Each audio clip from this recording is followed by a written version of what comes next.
talk cannabis and let's talk hemp. Okay, Chyla, tell me about cannabis.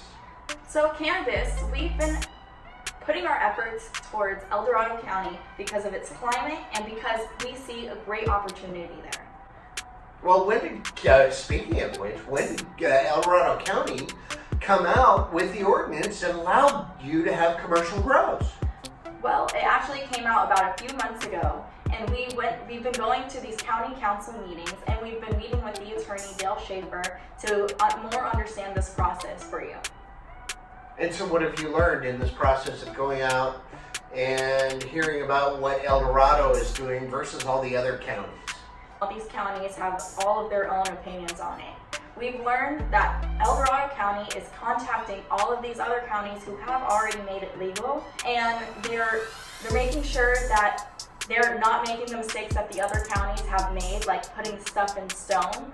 That's why there's such a broad range of the taxation from 1% to 15%. That's one thing that El Dorado County is doing. Well, I guess it's a lot like Calaveras County then, where they basically had their whole system all set up and everything and ready to go, and then they pulled the plug because they realized that it just wasn't going to work well. And so they pulled the plug and they started over. So now we're looking at El Dorado's kind of moving slow, but they're looking to hope to come out of the ground with cannabis and full grows by when? They're looking to see that hopefully the application comes out anywhere between June or July. Well, what does this mean regarding the real estate industry?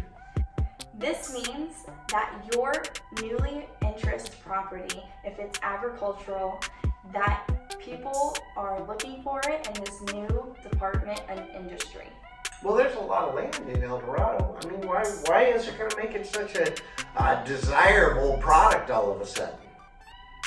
The climate in El Dorado County is perfect, as if anywhere that wine grows, cannabis can grow as well.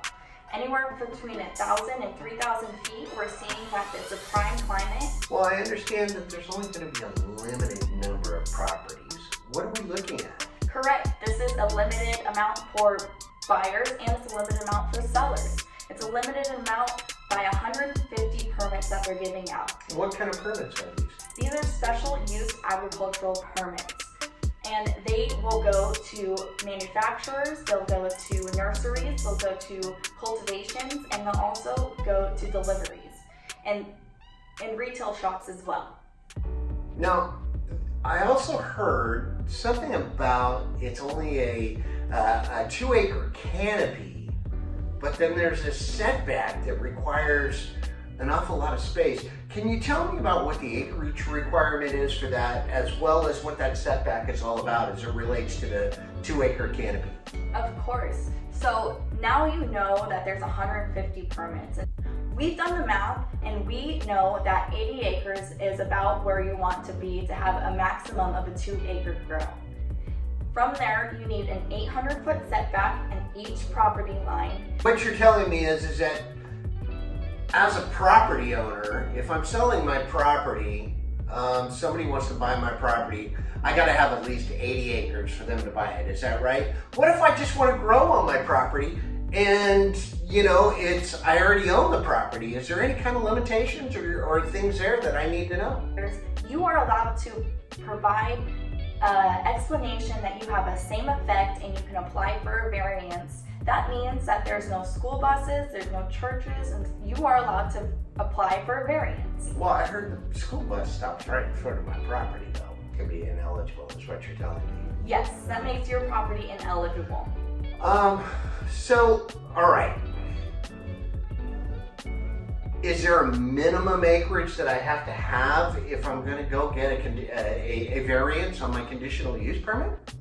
Yes, you have to have a minimum of 10 acres. Oh, okay. So if I got 10 acres or more, it's possible. Correct. But if I'm looking to sell my property and I have some large acreage, you're telling me this is a real opportunity in today's marketplace because there's only a short window of these conditional use permits being gobbled up. There's a huge opportunity for you right now. Your property's in very high demand. All right, good. Well, let's talk hemp. Let's talk hemp.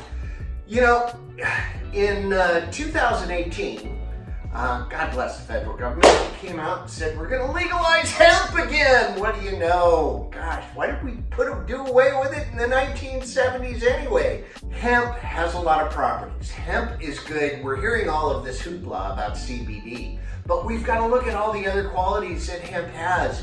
Hemp is an excellent source of fiber to use in particle board. Hemp is an excellent source of alternate fuel sources today with biofuel and biodiesel. Hemp is an excellent source of clothing, for fiber, for clothing, and so many other possibilities that go along with hemp, let alone CBD. And while we know that hemp is legal and federally, we are still waiting in California for April 3rd to hear a definitive answer to see if there's going to be open applications starting July 1st or sooner. By the way, that's with the Department of Agriculture, not cannabis. Two separate things. But in California right now, don't get so crazy. We can go ahead and grow all this hemp, but until the Food and Drug for California says, hey, here are your guidelines for making CBD, we cannot process CBD here in California. However, all the other aspects of hemp are going to be a quality product for California. But in the meantime, you can export your product because it's okay to take across state lines or anywhere in the United States because it's been federally approved, and it can be processed elsewhere. If you want to know more about cannabis or hemp and how your property qualifies or how we can help you find land for this, give us a call. Or email us.